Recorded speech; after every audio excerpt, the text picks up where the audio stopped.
Hola y bienvenidos a Crónicas de una Bibliópata. Yo soy Clau y este es un video podcast en donde hablamos de las adaptaciones que más amamos y de las que más odiamos también. Y lamentablemente la del día de hoy, a pesar de ser una de las más esperadas del año, también fue quizás no de las peores, pero sí una muy mala adaptación de un libro de Stephen King. Y les estoy hablando de Salem's Lot, o en español El misterio de Salem's Lot, película que fue estrenada este 3 de octubre en la plataforma de Max. Y cuando digo de las más esperadas, lo digo literalmente. Y es que esta película, que en un principio estaba intencionada para ser estrenada en cines, se filmó desde el año 2019, sufriendo atraso tras atraso, en un principio por la interrupción de su filmación durante la pandemia, más adelante supuestamente porque su fecha de estreno en el 2023 se vio desplazada por la última película de Evil Dead, y así aparentemente hasta que Stephen King metió presión a través de sus redes a Warner y Max manifestó un interés en ella. Y aunque con Max la película ya no sería estrenada en cines, sino sería directamente a la televisión, al menos no sería una de las muchas producciones terminadas de Warner que nunca verán la luz como lo fue Batgirl. Pero a pesar de los muchos contratiempos y los malos augurios que perseguían a esta producción, los fans nunca perdimos la ilusión de verla. Y con los comentarios que hizo el autor en sus redes, nuestras expectativas se fueron al cielo.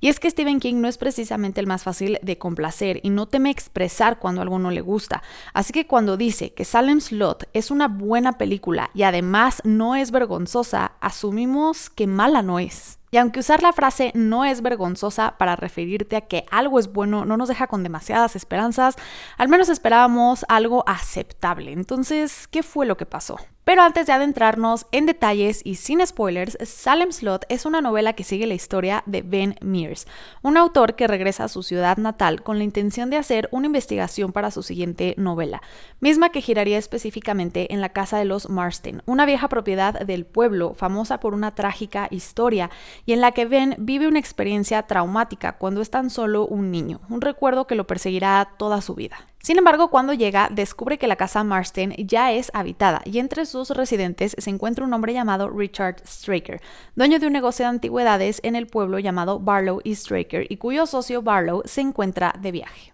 Mientras Ben se establece en el pueblo, empiezan a ocurrir cosas extrañas, entre ellas las desapariciones de varios habitantes y las muertes repentinas de personas que solo presentaban anemia y pequeñas heridas en el cuello, aliándose con otros residentes como Susan, Matt, Mark y el padre Callahan para investigar si estos acontecimientos tienen alguna conexión con la casa Marsden y detener la creciente amenaza que podría terminar por consumir al pueblo entero. A pesar de ser apenas la segunda novela publicada por el autor Stephen King en 1975, es hasta la fecha una de sus obras más aclamadas y reconocidas, y no solo por una trama que posiciona al libro como un gran clásico del terror y una de las mejores historias de vampiros en la literatura, sino también por el gran desarrollo que le da a cada uno de sus personajes. Salem's Lot es una novela bastante compleja de leer, pues está repleta de nombres, algo que hasta puede ser abrumador en un inicio, pero aunque parezca increíble, el autor se toma el tiempo de desarrollarlos a todos.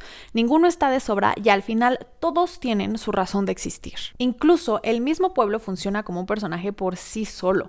Es un pueblo con una historia y un pasado marcado por eventos trágicos que añaden una capa de misterio y que además contribuyen a que la atmósfera sea aún más inquietante. Es una historia que depende por completo de su ensamble para hacerla funcionar, pues como lector necesitas conectar emocionalmente con los personajes para entender sus motivaciones, sus reacciones ante el miedo, las decisiones que toman y sí, para que sus desenlaces sean lo suficientemente interesantes e impactantes. Si no conozco lo suficiente a un personaje, no me va a importar si vive o no al final.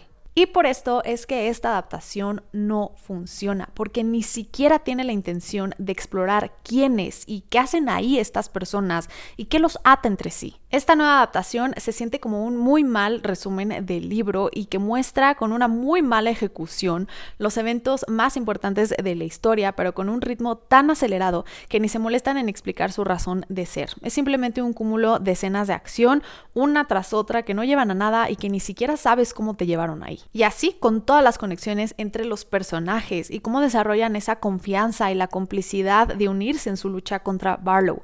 ¿Quién es Susan Paraben? ¿De dónde surge su amistad con Matt Burke? ¿Cómo conoce al padre Callahan? ¿Qué hace un niño como lo es Mark Petrie luchando junto con estos adultos? Estos simplemente se hacen amigos porque para la película es conveniente. Y ni hablar de Barlow, a quien honestamente ni podemos llamar personaje, es simplemente un monstruo horrible que solo asusta por su exagerado uso de CGI y aunque quizás genera miedo en un par de secuencias donde no se alcanza a ver a detalle, al final lo eliminan en segundos, haciendo que Edward Cullen de Crepúsculo se vea como una mayor amenaza que esta versión de Barlow. Por otro lado, a pesar de tener un ritmo precipitado y querer llevar la historia directo al grano, a veces se siente lenta y aburrida. Y es que aunque sí tiene un par de muy buenas secuencias y algunas escenas icónicas del libro, las vimos todas en el tráiler, por lo que la película no aporta nada nuevo. Y yo no sé si esto es culpa del director, de los actores, del guión o de todo en conjunto, pero las interacciones entre los personajes simplemente no son buenas y las actuaciones no ayudan en lo más mínimo. Se sienten sin alma, monótonas, pareciera que los actores están ensayando sus líneas, guardándose toda la emoción para el momento en el que les griten acción.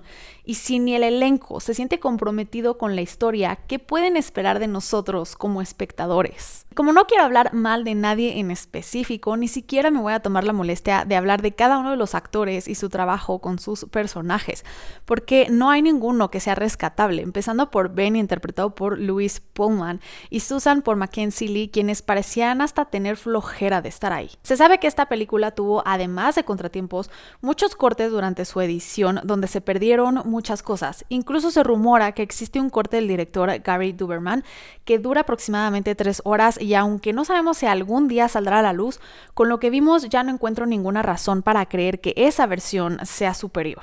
En lo personal, me parece que esta fue simplemente una película más de terror, hecha con la intención de mantener al espectador nervioso, en el filo del asiento y a la espera de un susto, sin querer profundizar en la historia detrás del horror, y que probablemente sin haber leído el libro podría ser suficiente.